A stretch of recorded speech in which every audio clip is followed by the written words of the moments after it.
सुना होगा एक पिता की आवाज, जो कैंसर पेशेंट जो कह रहे कि यहाँ पर जो बच्चे इकट्ठा हुए वो सही हुए, वो न्याय मांगने के लिए इकट्ठा हुआ है। किसके लिए? जिन स्टूडेंट्स ने आत्महत्या की उनके लिए इकट्ठा हुए। हम थोड़ी ना कोई राजनीति करने के लिए इकट्ठा हुए, हम थोड़ी ना किसी पार्टी के खिलाफ नारे लगा रहे हैं, हम थोड़ी ना किसी इंसान के अगेंस्ट पर्सनल अटैक कर रहे हैं। हम तो बस चाहते हैं सर जस्टिस मिले उन स्टूडेंट्स को जिनको सुसाइड करनी पड़ी थी सिस्टम के फेलियर की वजह से। तो सर आप लोग हमें प्रोटेस्ट नहीं करना देना चाहते। आप कह रहे हो कि 5 बजे से ज्यादा का समय हो गया, कैसे प्रोटेस्ट कर सकते हो? मैं आपसे पूछना चाहता हूँ, पिछले 48 घंटे में 6 स्टूडेंट ने सुसाइड की, फिर भी धर्मेंद्र प्रधान कैसे एजुकेशन मिनिस्टर बने रह सकते हैं?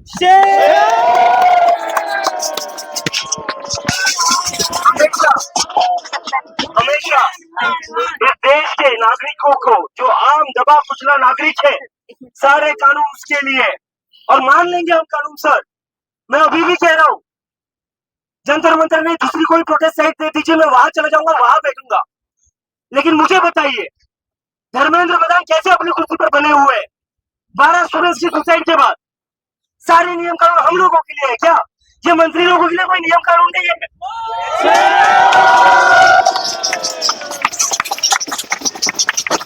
5 बज गए ये स्पीकर पर चला रहे हो। अरे 12 स्टूडेंट्स ने सुसाइड करी है, वो कौन बताएगा देश को?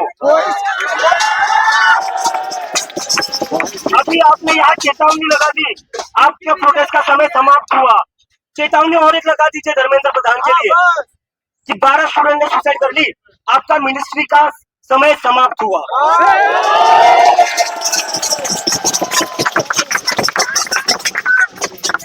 मैं पुलिस से रिक्वेस्ट करना चाहता हूँ, आई एम अ पेट्रियट, मैं बहुत बड़ा देशभक्त हूँ।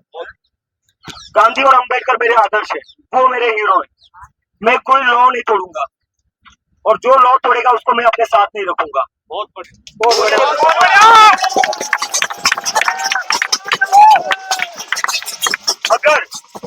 अगर इन बच्चों ने सुसाइड नहीं की होती तो मुझे अमेरिका से यहाँ आना नहीं पड़ता। अगर धर्मेंद्र प्रधान रिजाइन कर देते तो हमें हम सबको यहाँ इकट्ठा होने की जरूरत नहीं पड़ती। तो सारे लॉ एंड ऑर्डर इस देश के दबे कुचले लोगों के लिए है क्या? जो लोग पावर में बैठे उनके लिए क्या है?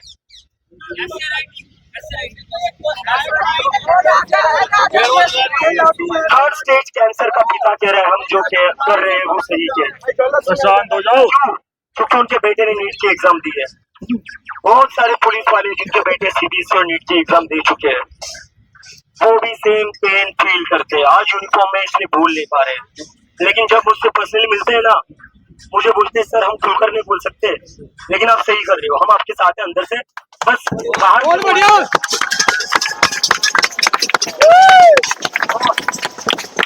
और इससे पहले कोई नैरेटिव चला दे मैं नियम तोड़ रहा हूँ 5 बजे के बाद प्रोटेस्ट करके, ये वो। मेरे खुद के भाई पुलिस में है, नक्सल एरिया में मेरे खुद के भाई डिप्लॉयड है, तो मेरे ऊपर ये टैग बिल्कुल मत लगाइए। अभी कह रहा हूँ, I am a law abiding citizen, और मैं कोई नियम कानून तोड़ूंगा नहीं। लेकिन मेरी रिक्वेस्ट है, हम ये खुद के लिए नहीं कर रहे, हम ये किसी पार्टी के अगेंस्ट नहीं कर रहे। मैं आकांक्षा चतुर्वेदी के घर जाकर आया था, 18 साल की लड़की है जिसने सुसाइड किया था। मैं प्रदीप मेघवाल के माता पिता से मिला हूँ जिसने सुसाइड किया था। उसकी बहन ने मेरे हाथ में अस्थियां थमाई थी, मुझे समझ नहीं आया मैं उस समय पर कैसे रिएक्ट करूं। अगर मुझ जैसे बंदे में, जिसके पास कोई पावर नहीं है, जिसके पास कोई मिनिस्ट्री नहीं है, अगर उसका दिल रोता है ये कहानियां सुनकर, इनका एक्सपीरियंस देखकर इन फैमिलीज का, तो हमारे पॉलिटिशियंस क्यों इनसेंसिटिव होंगे? उनको फैमिली क्या बताओ, परिवार को आपका भी है, आकांक्षा चतुर्वेदी के फैमिली से मैं मिल रहा था। आकांक्षा के पिता पैरालाइज हो चुके हैं, एक हार्ट अटैक आकर गया। छोटा सा केटरिंग का बिजनेस चलाते थे, वो नहीं चला सकते। क्यों? क्योंकि अब बॉडी पैरालाइज हो चुकी है। आकांक्षा का छोटा भाई है 9 साल, 9th क्लास में। आकांक्षा के पिता मुझे बता रहे थे कि वो बेटी मेरे घर का दिया थी। पहली बात तो मैं सलाम करता हूँ उस पिता को कितने बाप है इस देश में जो अपने बेटी को अपने घर का दिया कहते हैं।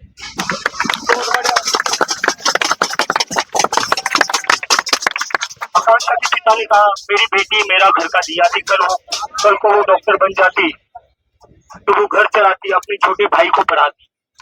तो फिर मैंने उनसे पूछा सर आपने कर्जा कितना लिया, आपने कोई कर्जा लिया है या कैसे अपनी फंडिंग करी थी अपने बेटी के एजुकेशन की।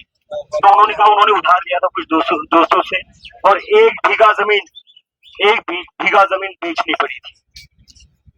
अब जो इंसान पैरालाइज्ड है, जिसके घर में कोई और कमाने वाला नहीं है, वो अब ये कर्ज कैसे चुकाए।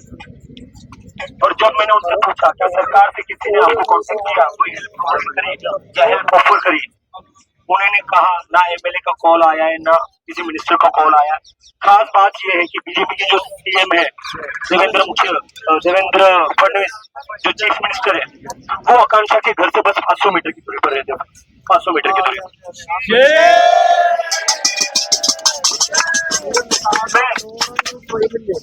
मैं इतने दूर से आकर आकांक्षा के घर पर चला गया, लेकिन देवेंद्र फडणवीस सर जो सीएम है वो 500 मीटर दूर नहीं जा सके। क्या हो जाता आप चले जाते तो? मैं पूछना चाहता हूँ सारे मंत्रियों से क्या हो जाएगा अगर आप जो फैमिलीज है जिनके बच्चों ने सुसाइड किया उनसे मिलने चले जाओगे तो? अरे जाइए, माफी मांगे, पैरों में पड़िए, मैंने भी करा, मेरी तो कोई गलती नहीं थी, मैं तो सरकार में नहीं हूँ, मैं तो पेपर का जो है वो मैं नहीं कर रहा था, फिर भी मैंने बोला I am very sorry for your loss. इतना सा कहने में आपको क्या शर्म आ रही? बस इतना सा सुनना है उन फैमिलीज को, that the system is sorry, that the politicians are sorry. क्यों शर्म आ रही है आप लोगों को माफी मांगने में उन परिवारों से जिनके बच्चों ने आत्महत्या की? तो उसके बाद मैंने पूछा फादर से कि अब घर कैसे चलेगा। उन्होंने कहा मुझे नहीं पता बेटा मेरा घर कैसे चलेगा, आपसे कुछ सहायता हो सकती है तो आप बता दीजिए। मैंने कहा सर मेरे पास तो पैसा नहीं है, what I can do is I can use this platform to ensure to raise this demand that the government should give at least ₹1 crore as compensation to all the families.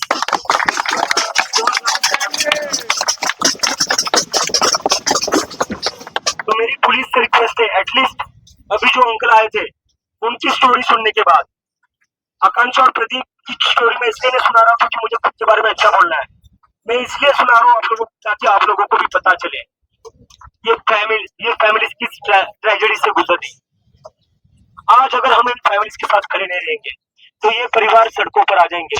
15-15 lakh का कर्जा लिया है, बहुत सारे पुलिस वालों के बच्चों भी पढ़ते होंगे, अभी डिग्री कर रहे होंगे, मेडिकल जेई में होंगे या नीट में होंगे, आपने भी कर्जा लिया होगा। सर मुझे भी पता है आप लोगों की भी तनख्वाह ज्यादा नहीं होती है, आपको भी आपके बच्चों को पढ़ाना पड़ता है तो लोन ही लेना पड़ता है। मुझे कैसे पता?